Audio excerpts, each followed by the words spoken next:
Olá, seja muito bem-vindo à Jornada da Calma. Eu sou a Helena Galante, companheira de jornada de vocês, e hoje estou super feliz de receber aqui no Jornada Vitor Barreto. Vitor, seja muito bem-vindo. Obrigado, Helena. Estou feliz de estar aqui também. Um pouquinho nervoso, mas bem contente.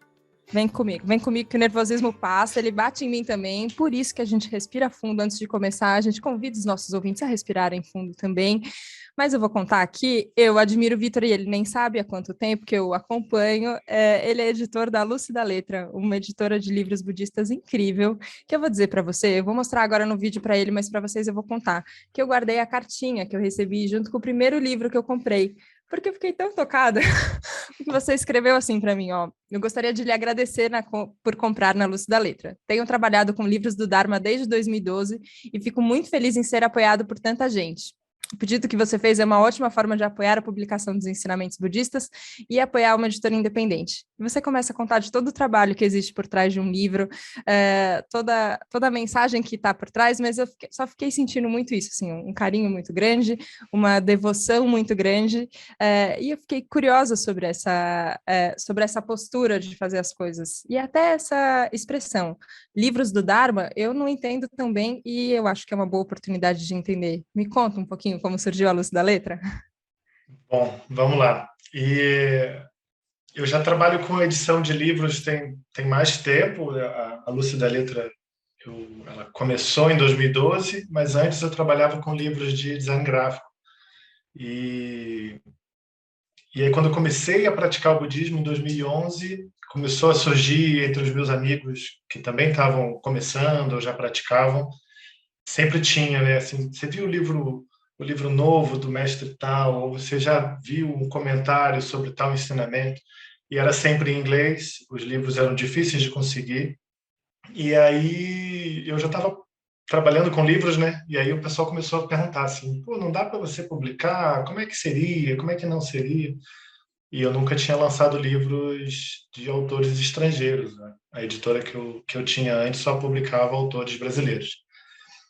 E aí, mas aconteceu de eu resolver assim, então tá, então vou fazer um selo dentro da editora que eu tinha para publicar os livros budistas. E aí, em 2012, veio essa ideia do nome, Lúcio da Letra, criei o selo, e logo em 2013 surgiu, assim, de uma maneira espontânea, com muita urgência, a necessidade de lançar um livro para a vinda de Sua Eminência Gyalo Dokampa, que é um professor budista da linhagem Drukpa, que é uma das linhagens das várias escolas tibetanas, e ele vinha em julho.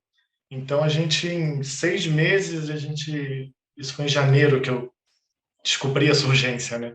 Tava eu, a Lúcia Brito, num retiro, e ela falou, olha, Gyalo Docampa vem, a gente bem que podia lançar um livro, e aí o Lama Laung, que é da mesma linhagem, ele selecionou um texto que podia ser, e aí saiu o primeiro livro, chama Lua no Espelho, que é um comentário de um sutra, Sutra do Coração. Sutras são textos, né, com ensinamentos do Buda.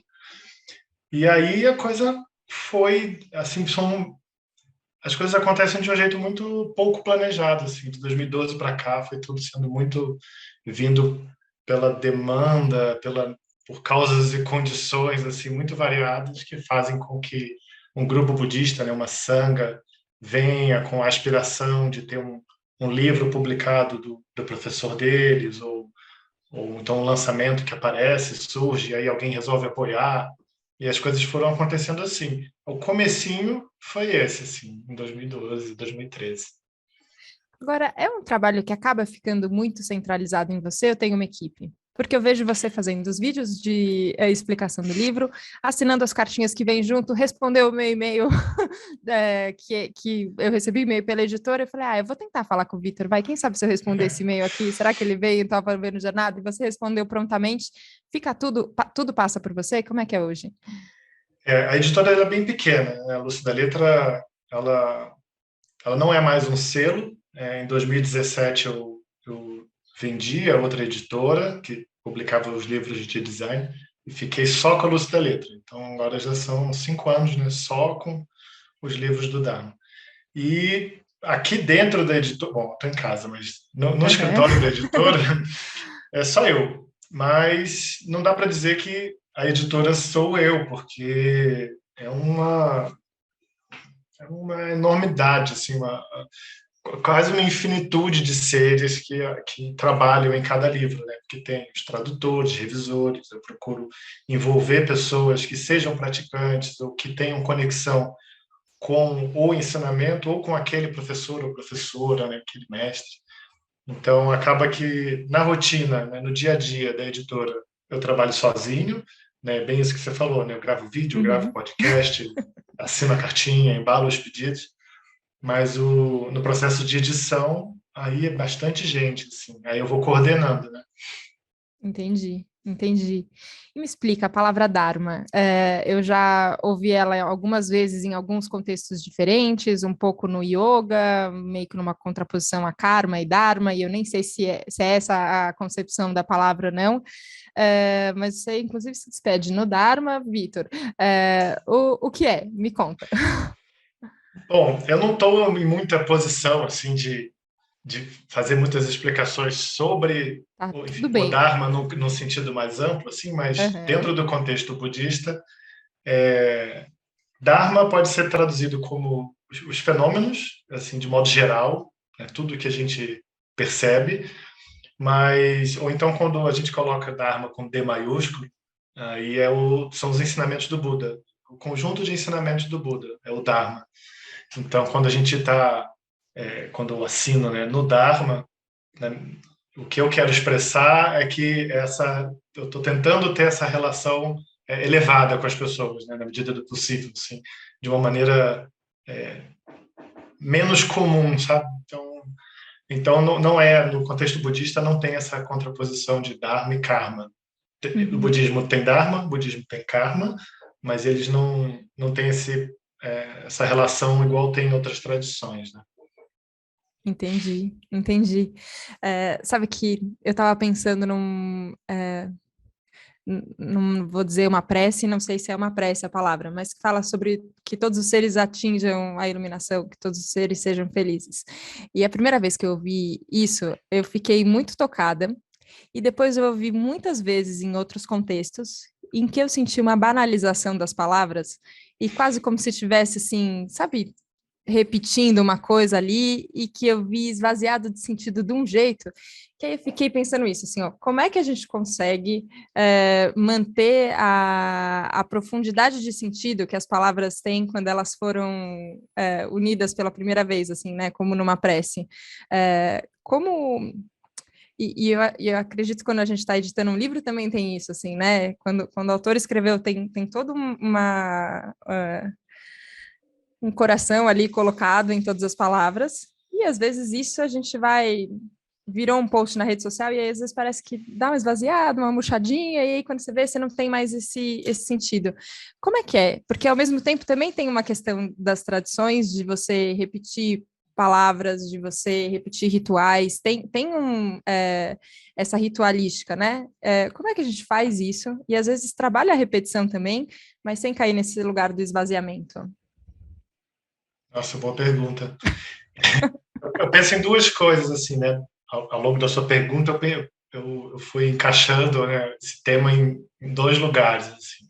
Um que é o do meu trabalho, né, de publicar os livros, porque a gente, às vezes, tem que traduzir palavras ou expressões que às vezes, não tem equivalente, né? A gente precisa, às vezes, colocar uma nota de rodapé para explicar um pouco melhor o que é aquilo, ou para levar o leitor para a origem daquela palavra. Porque, às vezes, mesmo a tradução para o inglês, ela já perdeu muito.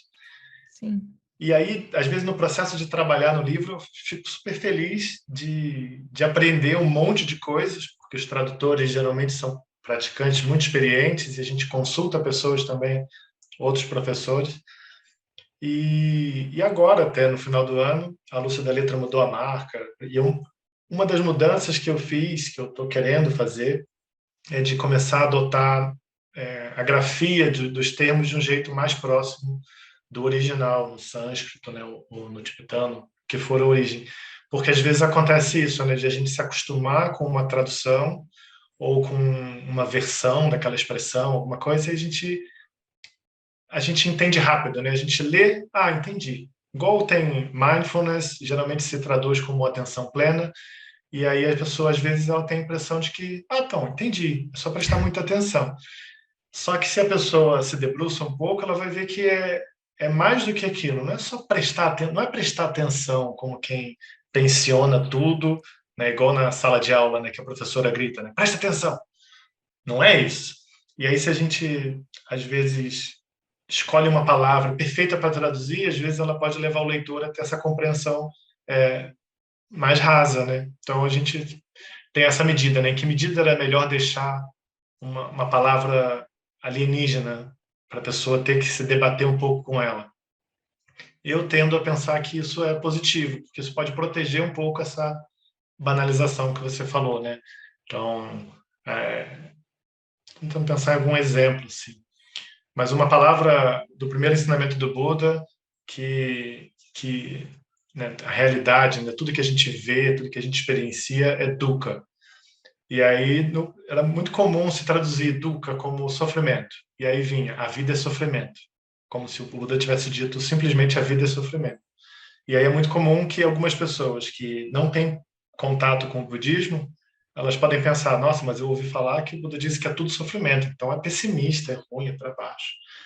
E não que o budismo tenha a missão de fazer tudo na vida ficar alegre, mas essa interpretação ela leva a muitos enganos. Então talvez fosse melhor nos textos que se dissesse que tudo que a vida é dukkha, o que dukkha permeia a vida, não vou saber me dizer com precisão, Uhum. e aí vira a descrição. Os professores, os autores, os mestres, geralmente eles vão e falam: o que é dukkha? Essa expressão vem é, do, da roda da carroça, que quando ela está empenada e a carroça sempre dá aquela balançada porque a roda está empenada, ou fica fazendo aquele rangido. Então, essa natureza insatisfatória das coisas. Aí a gente consegue entender um pouco melhor o que o Buda quis dizer nesse caso. Então, esse é uma coisa que eu pensei quando você fez Nossa. a pergunta, porque é muito difícil quando a gente está lidando com uma tradição que às vezes uma palavra contém um ensinamento que pode, né, que os mestres asseguram, né, que dentro de cada palavra do Dharma a gente pode trazer um ensinamento que vai levar a pessoa para a liberação do sofrimento. E aí um tradutor vai pegar aquilo ali, traduzir, e todo mundo vai entender pela metade e jogar no Instagram. É um perigo, né?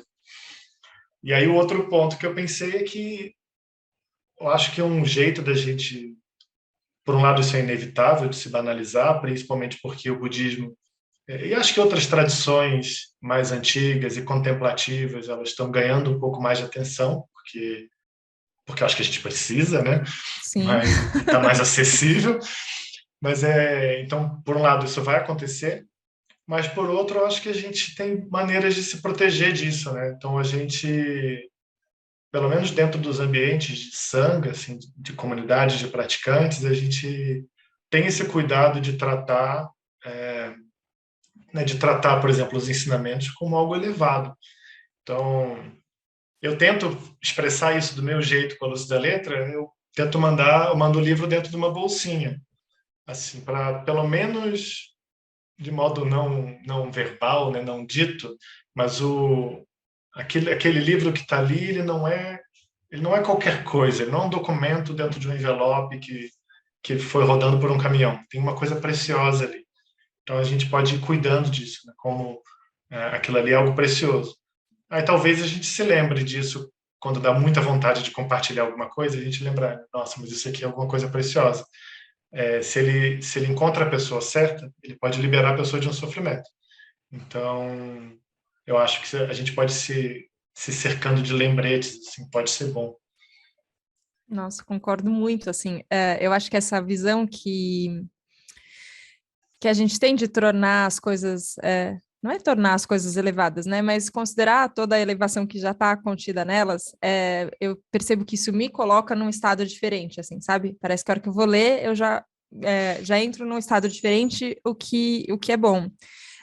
Mas ao mesmo tempo eu sinto que se eu deixo isso lá no alto também, e eu separo isso da minha vida cotidiana a ponto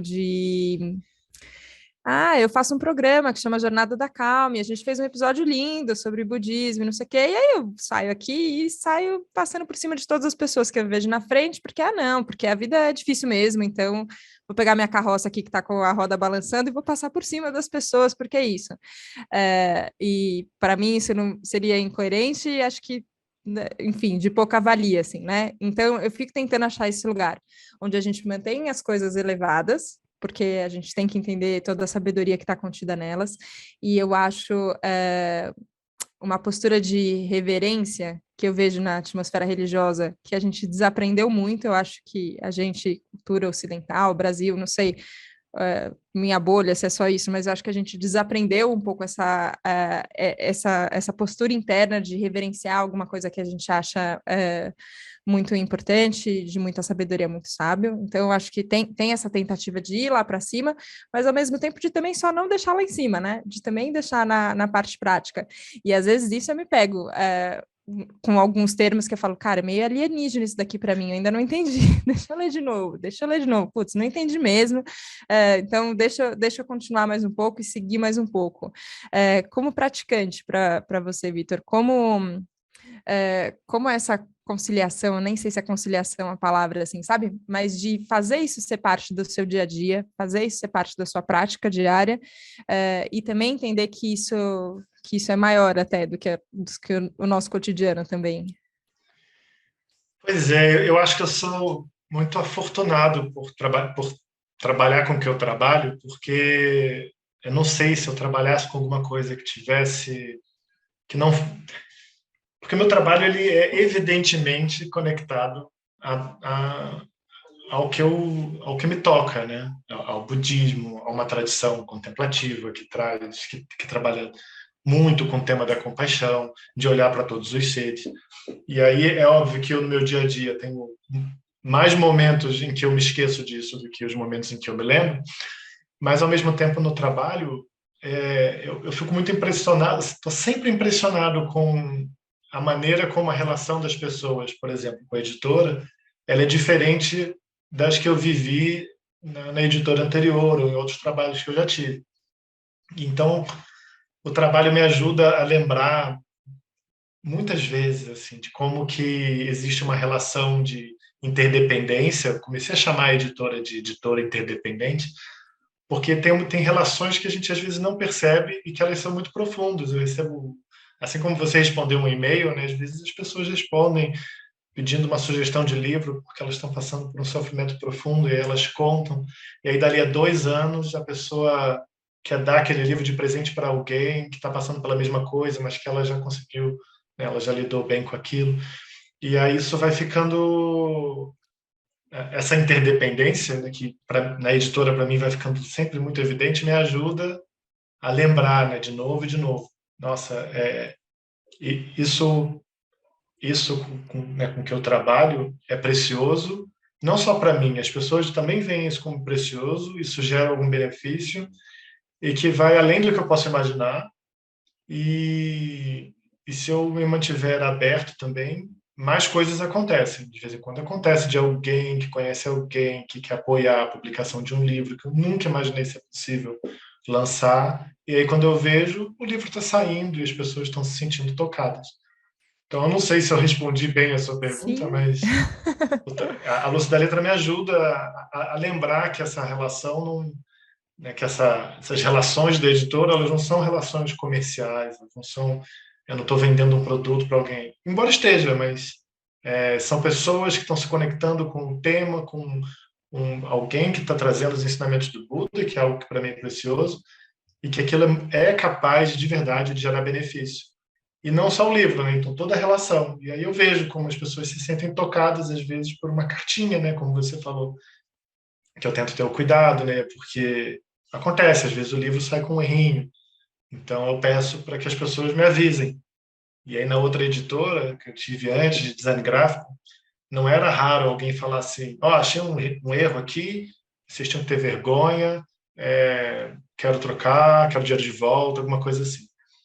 E na Luz da Letra é muito diferente. As pessoas, Vitor, tudo bem? Poxa, espero que você não se incomode.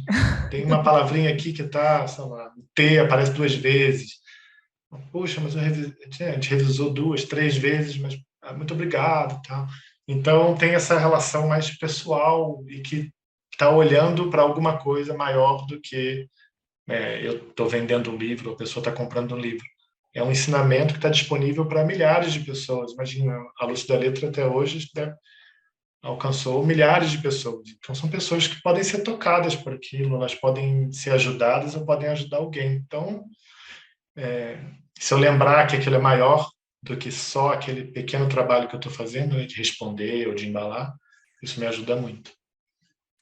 Eu fiquei ouvindo você falar e para mim tem cara só de uma postura de muita lucidez mesmo, assim. E acho que o Lúcida você foi muito feliz na escolha mesmo do nome, porque eu acho que no dia a dia e muito na pressa, e acho que talvez por isso eu seja tão militante da calma, eu acho que na pressa a gente acaba esquecendo que são pessoas, que são relações, que são conexões que estão se fazendo.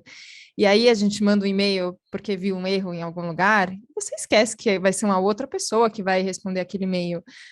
A gente, não sei, eu acho que a forma como a gente age é muito porque a gente está acelerado e esquecido de que são outras pessoas, assim, sabe? Tão no piloto automático que parece que a gente está falando, e a gente tem falado tanto com robôs, né? Que, nossa, outro dia eu vi enfim, vou falar o nome porque eu não sei nem como é que traduz. Alexa, como é? O que é uma Alexa? Uma inteligência artificial que a gente estava conversando. E aí estava com um grupo de amigos e aí virou a conversa assim, como as pessoas falam com raiva com a Alexa. Ah, não, porque eu xingo a Alexa, porque a Alexa não faz o que eu estou pedindo, não sei o quê. Eu fiquei pensando, gente, é isso que a gente está ensinando para os robôs, para a inteligência artificial, como é que eles vão tratar a gente depois, né? O que vai ser? Mas essa violência que a gente coloca nas relações e nas nossas atitudes, eu sinto que muito dela tem a ver só com uma inconsciência muito grande, ou com uma falta de lucidez, que se a gente ficasse diante de outra pessoa e lembrasse que tem a Helena, que tem o Vitor, que tem cada pessoa por trás das coisas, a gente não faria isso. E eu não sei, eu sinto que a gente talvez precise mesmo de colocar mais luz mesmo, né, para ter isso claro, porque, como você falou, é isso, você trabalha com. O seu trabalho te ajuda muito nessa relação. Então, tem muitos lembretes e muitas oportunidades. Mas no final, todo mundo faz alguma coisa para alguém, convive com pessoas, ninguém está separado dessa teia, né? E a gente, você falou essa coisa da Alexa, né? A gente está sempre, a gente está sempre cultivando alguma coisa, né? A gente está sempre se acostumando, a gente está sempre gerando algum hábito. E aí, se a gente tiver muitas situações em que a gente se permite ser agressivo com a Alexa, é só um robô.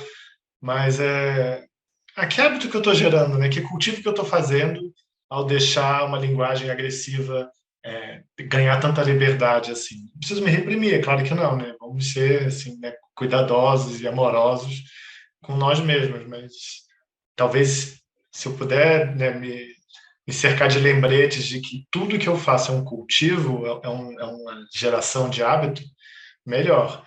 E você falou essa coisa de se esquecer de si mesmo. Não sei como é que você colocou, assim, mas eu pensei que na editora que eu trabalhava antes, tinha um pouco uma coisa, e era minha, de me sentir inseguro, porque eu sou formado em design, mas a editora trabalhava com livros acadêmicos, eu não me sentia muito apto a estar lidando com os doutores e mestres, pessoas que foram até meus professores. E aí a editora estava, eu sempre me escondia atrás da editora, né? Então eu não aparecia muito meu nome e eu tinha sido estagiário nessa mesma editora, então a gente tinha departamento de produção, departamento de não sei o quê, departamento de não sei o que lá, mas a editora na verdade tinha 3 pessoas só. Mas a depender do e-mail que se respondia Uhum. assinando como um departamento. E aí eu me sentia, eu ficava escondido, né? Minha insegurança ali ela não aparecia. E aí, com a Lúcia da Letra, eu vi que, na verdade, não é que eu vi, né? De saída já era auto-evidente que não ia ser pelo meu esforço que a Lúcia da Letra ela ia produzir benefício. Então, começou muito com uma coisa: olha, o Vitor tem uma editora e está com a ideia de publicar os livros budistas. E aí as pessoas vinham né, para apoiar e para criar as relações. E aí eu vi assim, vou experimentar outra coisa, em vez de departamento disso e daquilo, poxa, sou só eu na editora. Será que é tão ruim se for tudo muito pessoal? Então eu assino os e-mails, sou eu, todos os e-mails chegam para mim, mesmo tenho loja, arroba Lúcia da Letra, Vitor, arroba Lúcia da Letra, podcast, arroba, mas vem tudo para mim, eu que respondo, sou eu no vídeo. Então, ao mesmo tempo, a minha insegurança está exposta, né? Não tenho onde eu escondê-la, mas isso, ao mesmo tempo, me protege, porque as pessoas veem qual que é a natureza do trabalho. O trabalho não é meu, né? O trabalho é um esforço coletivo de tornar os ensinamentos acessíveis, de preservar. E aí isso me protege muito de, por exemplo, às vezes tem pessoas que vão mandar um e-mail porque o pedido não chegou ou aconteceu algum problema, né? E às vezes a pessoa escreve de um jeito que eu penso assim, a pessoa está chateada. Aí eu vou responder e eu penso assim, para eu lidar com uma pessoa chateada é melhor ser direto e seco. Aí não, eu vou responder isso daqui a pouquinho. Aí às vezes dá para lembrar, sabe? Nossa, a pessoa está ansiosa. Eu fico super ansioso quando eu compro pela internet. Eu fico olhando rastreamento, aviso o porteiro. Né? Então, pois bom, então como é que eu vou falar com uma pessoa ansiosa, que está frustrada? Aí às vezes a coisa funciona melhor. E já aconteceu do cliente, às vezes, de um cliente falar de um jeito grosseiro e pedir desculpas depois. Ou eu acho que eu não tenho uma relação que tenha ficado assim áspera nas relações da editora, porque assim, é muito difícil você ser áspero com uma pessoa, com outra pessoa. A gente só consegue ser muito grosseiro quando a gente desumaniza um pouco o outro, né? E Nossa. aí eu consigo ficar um pouco protegido ao estar completamente vulnerável assim na frente de todo mundo. Entendo perfeitamente a situação. No, no fim do ano passado, o Jornada da Calma, os 100 primeiros episódios, viraram um livro que foi lançado depois de um financiamento coletivo, então teve toda essa relação de quem escuta o Jornada apoiar o projeto para ver ele se transformar em livro, numa relação de confiança e generosidade que, meu Deus do céu, que lição eu levei para a vida dessa comunhão que aconteceu entre todas as pessoas e agradeço muito a elas. Mas, né, logística. Tem horas que o livro demora, Pois tem é. horas que o livro não chega, tem coisas acontecendo assim.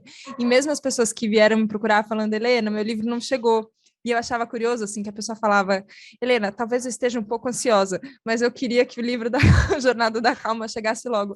Eu achava tão legal isso, assim, porque, claro, eu também ficava lidando com as coisas que eu sentia, né? Uma insegurança, você fala, putz, eu queria que a pessoa recebesse logo. Não, mas tudo bem, também tem um momento, você tem que... são todas essas... nunca é uma coisa simples acontece, né? Uma causa e uma consequência. É sempre um milhão de causas Pois e é. um milhão de consequências junto, né? Mas eu percebia isso, assim, que às vezes a forma como a pessoa chegava era diferente e a forma que eu me propunha a responder era diferente também. E aí eu fico nesse trabalho de, tá bom, junto com o Jornada da Calma tem muitas coisas que eu faço aqui no trabalho como jornalista, então como é que eu posso levar essa postura para outras esferas, né? Mas eu queria te perguntar uma outra coisa, porque eu li 2 livros da Lúcia da Letra, um que se chama A Lógica da Fé, uma abordagem budista para encontrar certeza além da crença e dúvida, e O Poder de uma Pergunta Aberta, O Caminho de Buda para a Liberdade, que são 2 livros da mesma autora, que eu queria que você me Uhum. contasse um pouquinho delas, não sei por que coincidência, mas foi por ela que eu comecei na leitura dos livros da Luz da Letra, e eu achei de uma de um poder de acesso tão grande, por mais que estavam lá as palavras alienígenas para mim, que eu tive que ler e reler, e eu tenho que ler de novo os livros para compreender, ok, mas chegou o quanto os ensinamentos a tocaram e por isso nos tocaram também. Queria que você contasse um pouquinho sobre a Elizabeth. Me fala como é a sua relação com ela, com esses livros em específico. Então, o Poder de uma Pergunta Aberta, que é o primeiro livro dela, foi o primeiro que a Lúcia da Letra lançou.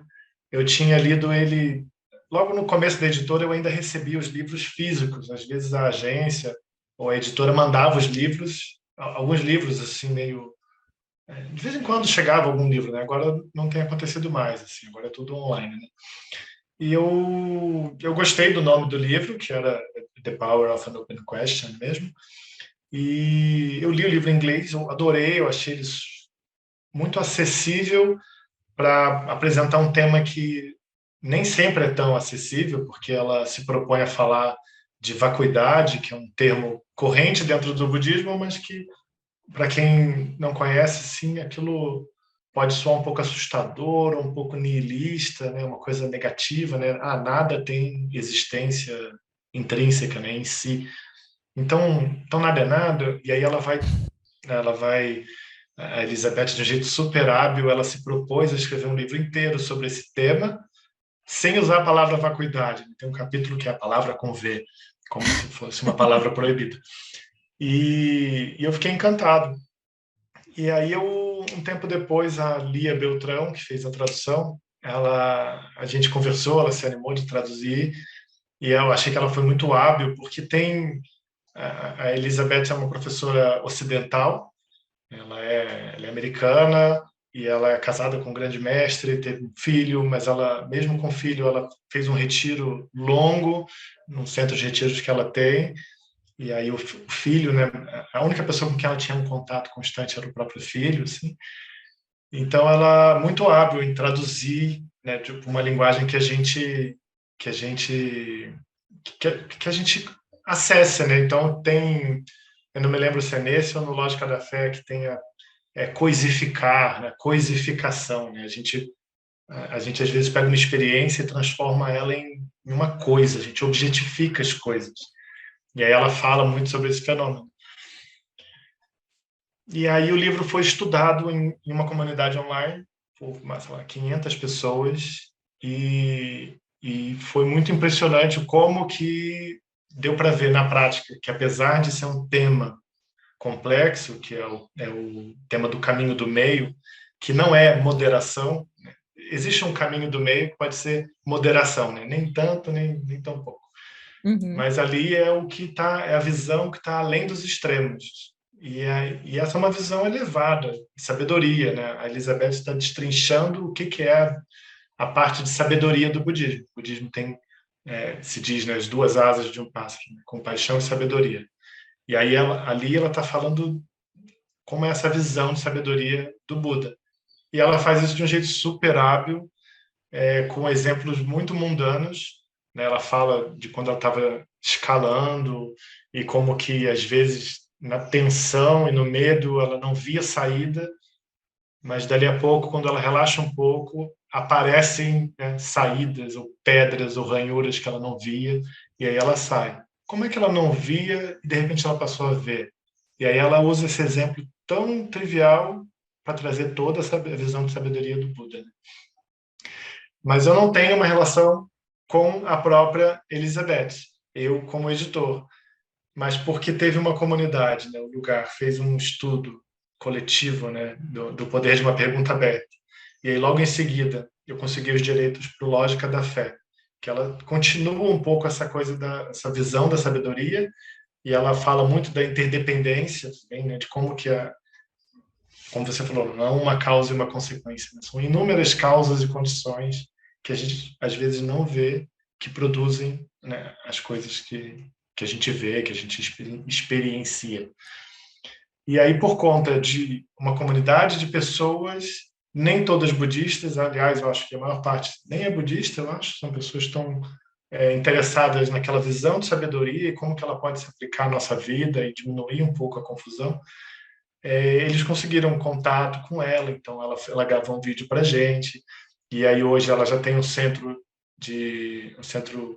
em Florianópolis que está conectado a ela, então ela já tem alunos no Brasil, mas acaba que eu mesmo não tenho uma relação com ela, mas por conta dos livros, uma comunidade enorme de pessoas se juntou para estudar e praticar, e aí conseguiu, ela já veio ao Brasil, ela já Que tem alunos demais. aqui. Ai, nossa, para mim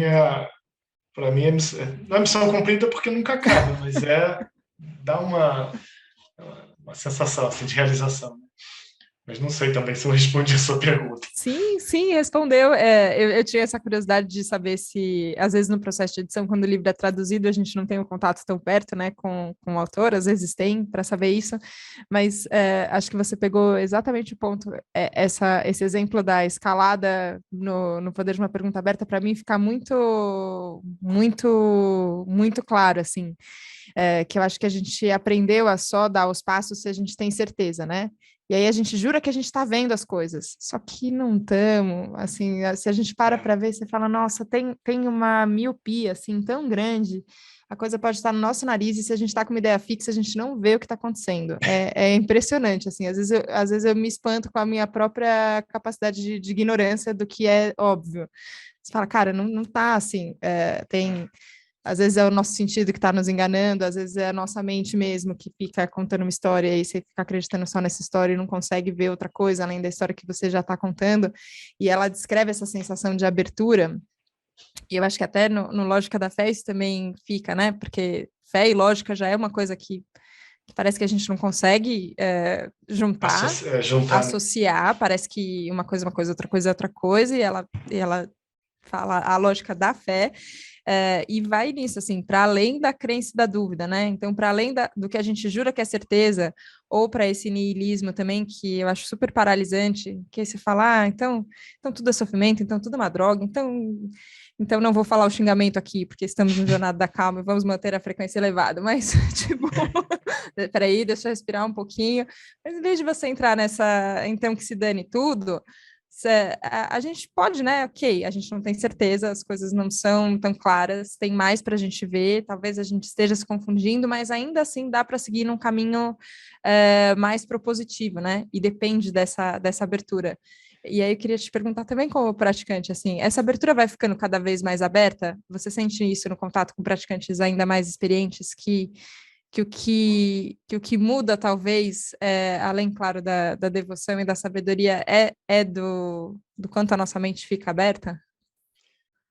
Eu não tenho experiência nenhuma para falar de mim, apesar de assim, eu falei, comecei a praticar, né, tive contato com o budismo em 2011, mas eu acho que se eu dei um passo foi muita coisa, mas os seres que eu admiro, né, os professores, os mestres, os alunos deles, né, que às vezes vão explicar ou ajudar naquelas nossas dúvidas super triviais.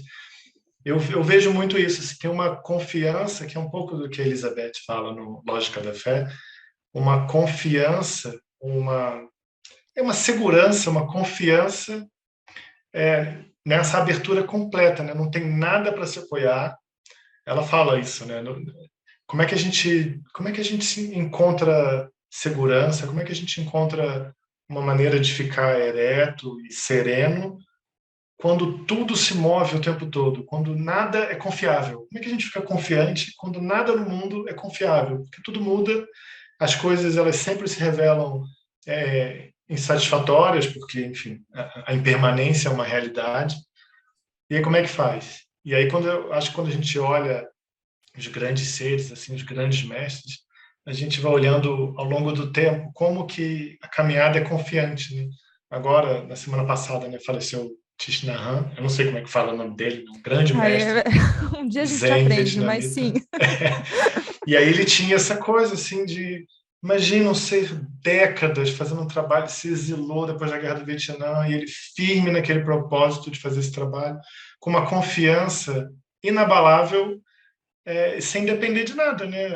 As condições mudam, ele tem que sair de um país, ele tem que ir para um outro lugar, ele não pode voltar para casa, ele só pôde voltar para o Vietnã depois que a saúde dele já estava super deteriorada. E os mestres todos se movem assim, imagina, fugiram do Tibete e tal. E aí, quando você vê, eles têm centros espalhados, mosteiros, estão ajudando crianças refugiadas, as meninas terem acesso à educação em lugares em que às vezes isso não acontece. E quando a gente vai olhar, não foi um esforço, uma coisa que você consiga apontar. É simplesmente esse trabalho contínuo e confiante. E eu vejo isso, assim, os professores, os alunos também, assim, quando eu vejo alguma coisa, alguém passando por uma crise de relacionamento, alguma coisa com uma nobreza, assim, com uma dignidade que eu olho, e eu penso, nossa, eu queria ter essa dignidade, porque quando eu passei por isso, eu estava deitado, chorando no chão. Mas aí a gente olha e a gente pensa assim, nossa, é possível. Eu posso ser assim, ter essa dignidade emocional, assim, de lidar com as coisas com abertura, acolher tudo que vem e seguir confiante, né? Mas eu vejo, assim, os seres que eu admiro são assim, os grandes mestres, a Elizabeth Metznang, os professores todos, eles expressam isso, né, pelo exemplo. Nossa. Vitor, eu queria muito que você agradecesse, você aceitasse o meu agradecimento, apesar de você ser muito humilde. E eu acho que tem isso, quando eu conversei, me lembrou quando eu estava terminando o episódio que eu entrevistei o Daniel Cunha, que é do Lugar também, de uma humildade incrível, assim, falando, não, eu tô só começando, quem sou eu para falar alguma coisa? E eu via tanta sabedoria, a mesma sensação eu tenho com você, assim, eu acho que a gente precisa de referências, trabalhando em áreas diversas, tendo vidas que nas suas aparências são muito diversas, mas que na essência tem um compromisso com a sabedoria que é muito tocante. Então, eu só queria te agradecer mesmo pelo trabalho, pela sua presença aqui no Jornada da Calma, que possa ser a primeira de muitas conversas nossas. Muito obrigada. Nossa, fiquei super feliz. Obrigado pela oportunidade. Fico feliz que você tenha se sentido tocado. O mérito é todo... Eu jogo os méritos para cima dos mestres, dos professores. Se qualquer coisa que serviu para que alguém sinta curiosidade, se conecte com o Dharma do Buda, com tradições de sabedoria, de compaixão, ótimo, maravilha, estou super contente. E se tiver algum problema, algum erro, alguma falha em qualquer coisa que foi dita aqui, não é culpa do Buda nem dos mestres, é minha. É só falar comigo em qualquer rede social da Luz da Letra, chega até mim e aí é comigo. A gente responde, está sempre aberto. Vitor, super obrigada. Obrigada a você que nos acompanhou aqui no Jornada da Calma de hoje. Espero que você tenha podido receber todo esse carinho, essa lucidez que a gente intencionou colocar aqui nessa conversa. Que a gente não deu conta ainda, tem semana que vem, a gente tenta de novo. Olha que bom, aqui, firmes e fortes no nosso propósito. Obrigada pela confiança. Seguimos juntos. Até a próxima segunda. Um beijo. Tchau, tchau.